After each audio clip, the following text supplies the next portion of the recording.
आम्ही इथे बाळाजी काका म्हणून आलेलो नाही, स्वराज्याचे चिटणीस म्हणून आम्ही इथे आलो आहोत.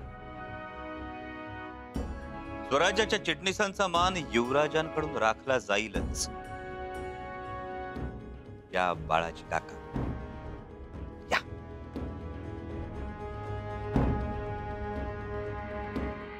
राजा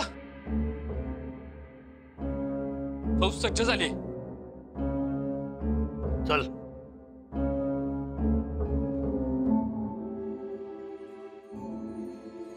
आइए आइए सरदार साहेब, पधारिए. कशाला या? स्वागत है आपका. म्हणजे आता आमच्या गावात तू आमचं स्वागत करणार होय? बघितलं का, ह्यो समदा धूर ह्याच्यामुळे झालाय. मतलब म्हणजे तू पेटवलंयस सगळं अख्खं शृंगारपूर. धुराचं लोटच्या लोट उठवलंयस की. माणूस माणसाला वळकना झालाय तुझ्यामुळं. कुठं आहेत आमचं बाळाजी पंत? जी वो अंदर है. मतलब ख्याली खुशाली विचारतायत. ख्याली खुशाली? जी. ह्यो लबाडीचा गोरखधंदा आता तरी बंद कर की. जाब विचारायला आलेला माणूस जाब विचारेल का ख्याली खुशाली विचारेल? साहब वय जाब. खुलासा मनाजोगा मिळाला नाही तर सरळ अटक. पुढं बोलायला जीभ रेट ना आमची. काय असेल ते स्पष्ट बोला दादासाहेब, आम्हाला कल्पना आहे. जे हाय ते हाय, जे नाही ते नाही. युवराजने खुलासा मनाजोगा मिळाला नाही, युवराजांनी सहकार्य केलं नाही तर त्यासने अटक करा असा आदेश आलाय आबासाहेबांनी.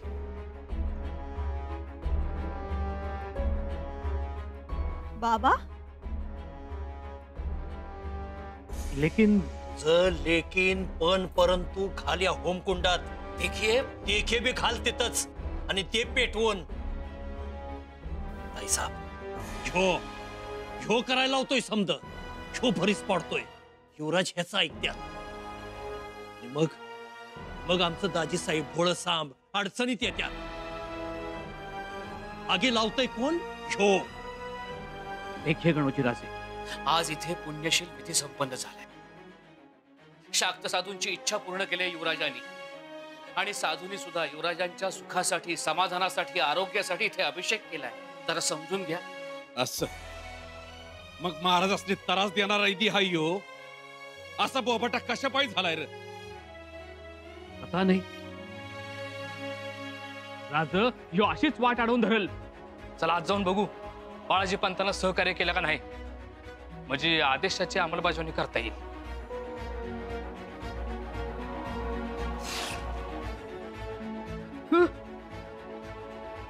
नरबळी दिल्याचं सत्कार्य आमच्या हातून घडू देऊ नका. दादासाहेब मागव. येसू तसं काय सुधी होणार नाही.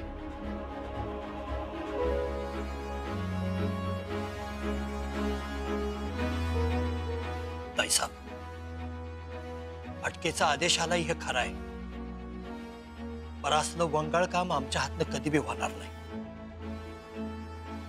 अहो तुमच्या कुकवाचं रक्षण करणारे आम्ही जन्मभर तेच करत राहू.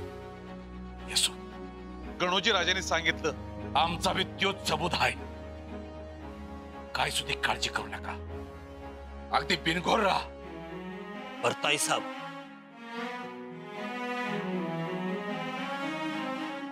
हे जे समद वंगाळ घडतंय हे ह्या कलुषामुळे घडतंय एवढं ध्यानात ठेवा.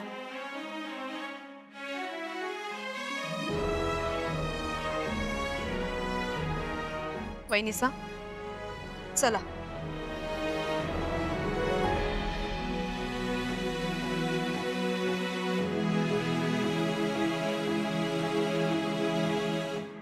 आम्हाला समजावू नका आणि आमची समजूतही निघणार नाही.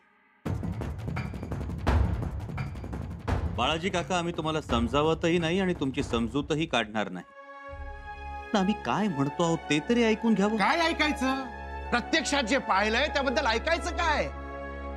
काय पाहिलं बाळाजी काका? का तुम्ही त्या कलुषाच्या इतके आहारी गेलात? शाक्त पंथाला एवढी मिठी मारून का बसला? युवराज, तुम्ही इथे आलात कशासाठी आणि करताय काय? काय केलं आम्ही? काय केलं नाही तुम्ही? आणि जे जे केलं ते न सांगता न कळवता, युवराज, यालाच मनमानी म्हणतात. काय मनमानी केली आम्ही? तुम्ही सारा वसुलीमध्ये हस्तक्षेप केला, सारा वसुली माफ केली, त्यामुळे स्वराज्याच्या खजिन्यामध्ये तूट आली. म्हणजे वडिलांनी कमवायचं आणि मुलांनी गमवायचं. बाळाजी काका, हो परिस्थितीनंतर स्वराज्याची शिस्त प्रथम.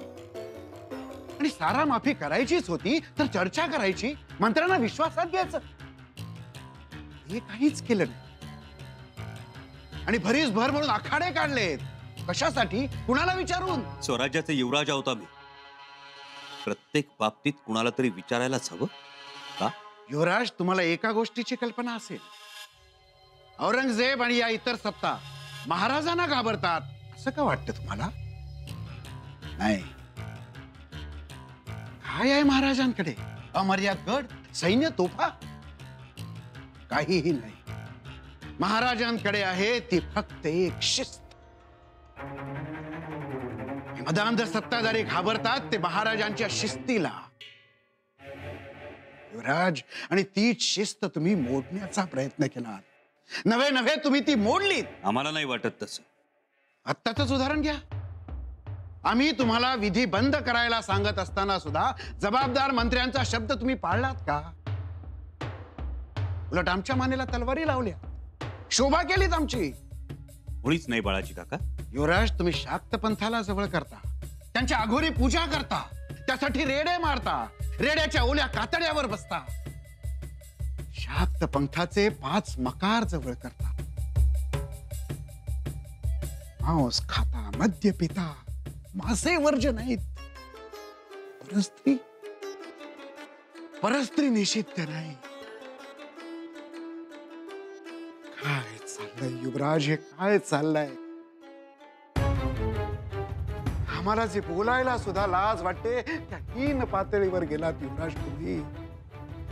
आणि आता हा कलशाभिषेक, आमच्या महाराजांना मंत्रतंत्रानं मारण्याचा हा उघड प्रयत्न का करता युवराज? तुम्ही असं का करता युवराज? कोणी सांगितलं तुम्हाला हे? शास्त्रात कलशाभिषेकाचा हाच अर्थ दिला. कलशाभिषेक झाला की तुम्ही गादीवर बसणार आणि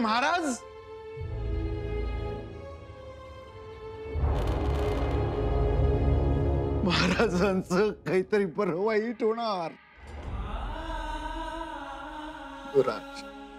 युवराज महाराज आमचं दैवत, त्यांच्याबद्दल असं करू नका हो युवराज, त्यांच्याबद्दल असं करू नका.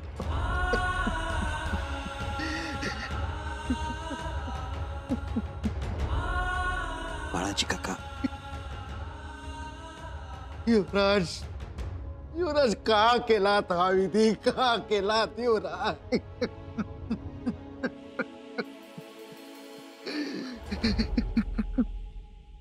परवा राहुजी पंत आले, चौकशी करून निघून गेले. हाती काय लागलं? काहीच नाही. त्यानंतर स्वतः थोरल्या मातोश्री आले.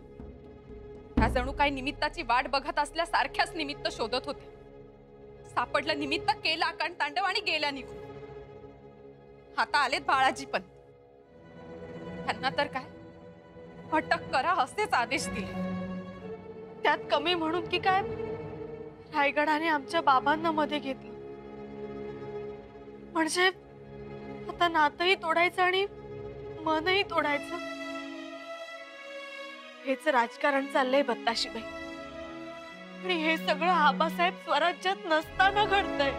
म्हणून आम्ही म्हणत होतो आबासाहेबांना कळवा, आबासाहेबांना कळवा. पण नाही ऐकलं आमचं.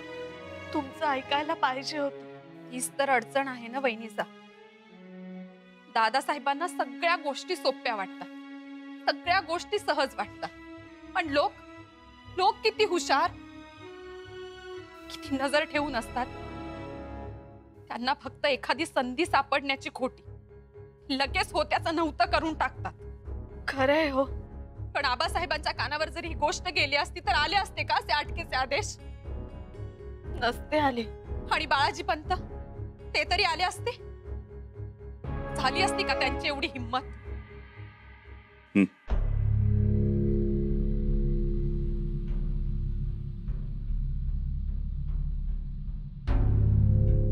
डोळे पुसा बाळाजी काका. तुम्ही समज करून घेतलाय तसा हा अभिषेक नाही, मुळीच नाही. नेहमीप्रमाणे या अभिषेकाला सुद्धा आमच्या अविचारीपणाचा, कृतज्ञपणाचा मुलामा देण्याचा हा कुटील डाव. काय तर म्हणे महाराजांवर संकट यावीत म्हणून आम्ही हा अभिषेक करतो आहोत. बाळाजी काका, मगाशी पाहिलेली ती जगज्जननी महाकाली अशी पूजा केल्यानंतर आई वडिलांना मारते काय? आणि मारतच असेल तर जे आम्हाला त्रास देतात त्यांना आधी मारू आम्ही.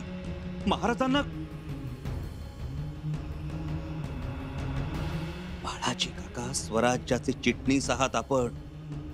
गैरसमज कोणत्या गोष्टींचे करून घ्यावेत याला सुद्धा काही मर्यादा आहे, ताळतंत्र आहे. कुणी सांगितलं तुम्हाला हे? बाळाजी काका, ज्यांना आम्ही अमृताची पताका समजतो, आमचे पंचप्राण समजतो, त्या आबासाहेबांच्या जीवावर हा शंभूराजा उठेल? राज, पण बोभाटा तर तसाच आहे स्वराज्य.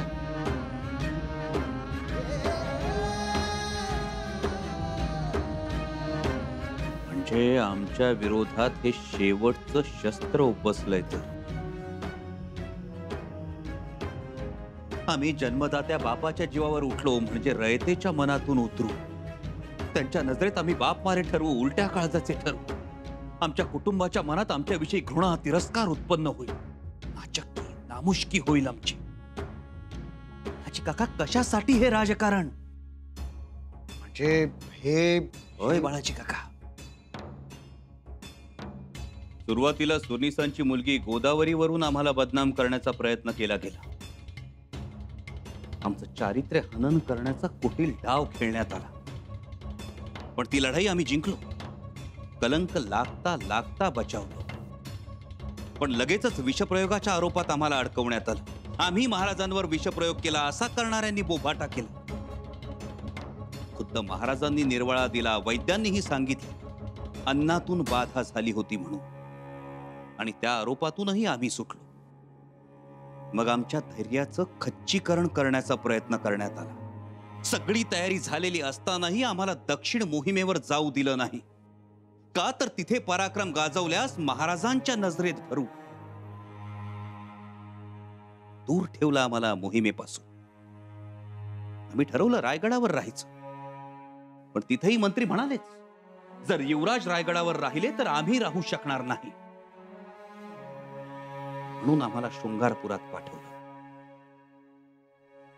एवढा मोठा रायगड, 12 महाल, 18 कारखाने, जग दुनिया जीव टाकायला रायगडावर येते आणि आम्ही इथे शृंगारपुरात आलो. पण इथे आलो आणि रयतेचं दैन्य दिसलं, गरिबी दिसली. म्हणून सारा माफी दिली. तर केवढी राळ उठवण्यात आली. आम्ही अश्वदळ उभं केलं तर त्याचीही चौकशी करण्यात आली. भाजीच्या देठाचं सुद्धा रक्षण करा ही महाराजांची शिकवण आहे. आम्ही लोकांचे जीव वाचवले. तरुणांमध्ये चैतन्य यावं म्हणून बलोपासना सुरू केली. आखाडे उभारले. स्वराज्यात मोगलांच्या तोडीचं अश्वदळ नव्हतं, आम्ही ते उभं केलं, जे आणखी वाढेल आणि उद्या वेळ पडली तर दिल्लीला सुद्धा धडक देईल. आमचं सोडा, पण निदान घोड्यांच्या पाठीवर तरी शाबासकीची थाप द्यायची होती. तिरस्कारच करायचा, तक्रारीच करायच्या म्हटल्यावर कौतुक तरी कसं करणार? आणि कोणी सांगितलं तुम्हाला आम्ही मद्य पितो, परस्त्रीचा हव्यास धरतो? विचारा युवराज्ञींना. प्रत्येक स्त्रीमध्ये आम्ही आऊसाहेबांना पाहतो. करणं तर सोडा, विचार सुद्धा शिवत नाही हो आमच्या मनाला. बाळाजी काका, महाराजांनी आम्हाला शृंगारपुरात पाठवलं आणि आम्ही स्वराज्य शृंगार, दिलेर खानाला थोपवलं, सिद्धीला अडवलं, पोर्तुगीजांना फटकारलं. स्वतः आबासाहेब आणि सगळी फौज स्वराज्यात नसताना एवढे दिवस कोणाचीही स्वराज्याकडे वाकड्या नजरेनं बघण्याची हिंमत झाली नाही. हे तरी मान्य आहे ना तुम्हाला? तरीही आमच्या विरोधात वारंवार तक्रारीचे खलिते जातात. शंभूराजे नादान आहे, शंभूराजांच्या उदरी पाप आहे, शंभूराजे दिलेर खानाशी दोस्ताना करतात. का बाळाजी काका, का आमच्या विषयी हा आकस?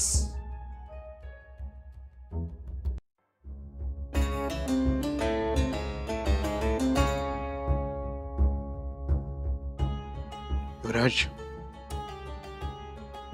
आता आमच्या ध्यानात गोष्टी यायला लागल्यात.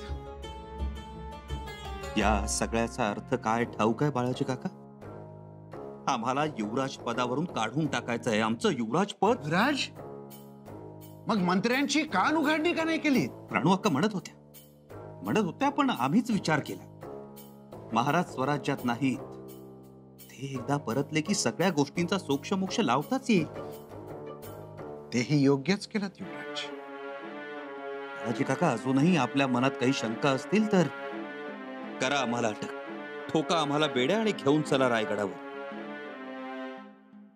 युवराज, युवराज अवलाखात आहे का? एवढंच नाही, सवाई शिवाजी आहात. चूक आमच्याकडूनच झाली. युवराज, घेतली आम्ही जबाबदारी. तुमची बाजू आम्हाला समजली. जणू काली मातेचा प्रसादच मिळाला.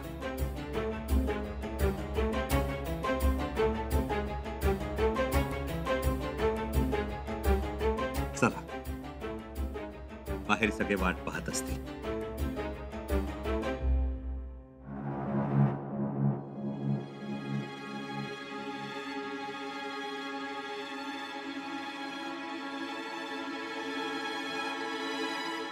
युवराजनी, इलाजीराव, आमच्या शंकेचं निरसन झालं. काय? शंकेचं निरसन झालं? अरे वा वा वा, म्हणजे देवच पावला की. फक्त देवच नाही तर देवी सुद्धा पावली. जय मा चंडी. खरंच देव आणि देवी दोघही पावले. आमचे डोळे उघडले. मगाशी इथे जसा धूर होता तसाच तो आमच्या मनातही होता. तो धुरकटपणा खरंच दूर झाला. आम्ही लय धास्तावलो होतो.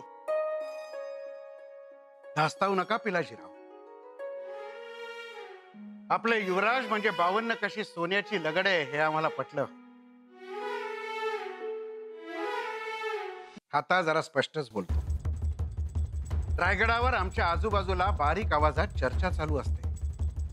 सूर्याच्या पोटी शनिचर जन्माला आला म्हणून. नाही, सूर्याच्या पोटी सूर्यच जन्माला आलाय. बर, आता वाड्यावर चला. तुमच्या पंक्तीचा आम्हाला मान लाभू द्या. नाही पिलाजीराव, तेवढा वेळ नाही आमच्याकडे. अहो, असं का म्हणताय? शृंगारपुरात तुमचं येणं कधीतरीसाठी समस्येला होणार. शिर्क्यांचं पाहुणचार तरी बघा. आबा म्हणतात तर चला की. होय, खरं सांगू का, कधी एकदा रायगडी जातोय आणि हा सगळा वृत्तांत तिकडे सांगतोय असं झालंय मला. पण त्याने रायगडावर काही फरक पडेल? हा नाही, युवराजांचा खुलासा ऐकल्यावर आमच्या मनातला त्यांच्याबद्दलचा आदर आणखी वाढला. ते चुकत नाही, काहीही वावगं करत नाही. गुणा अनुक्ता पिते स्वयं यांती प्रकाशताम छाद्यमानापि सौगंध्यम उद्वम देवमालती. गुण कितीही झाकून ठेवण्याचा प्रयत्न केला ते प्रकट होतातच. तसंच फुललेली जाईची वेल कितीही झाकून ठेवण्याचा प्रयत्न केला तिचा सुगंध आसमंतात दरवळतो. तोच सुगंध घेऊन आम्ही रायगडावर जातोय. म्हणजे ह्या मोहर सगळं ठीकठाक होईल अशी आशा बाळगाय हरकत नाही. व्हायलाच पाहिजे. पण बाळाजी काका एक वेळ झोपलेल्या माणसाला जागा करता येत, पण झोपेचं सोंग घेणाऱ्यांना जागा करणं महाकठीण. नाही युवराज, यावेळी वेगळा अनुभव ये. वेगळा अनुभव. बाळाजी काका टरफल काढलेला तांदूळ कितीही उपजाऊ जमिनीत पेरला तरी उगवत नाही तो.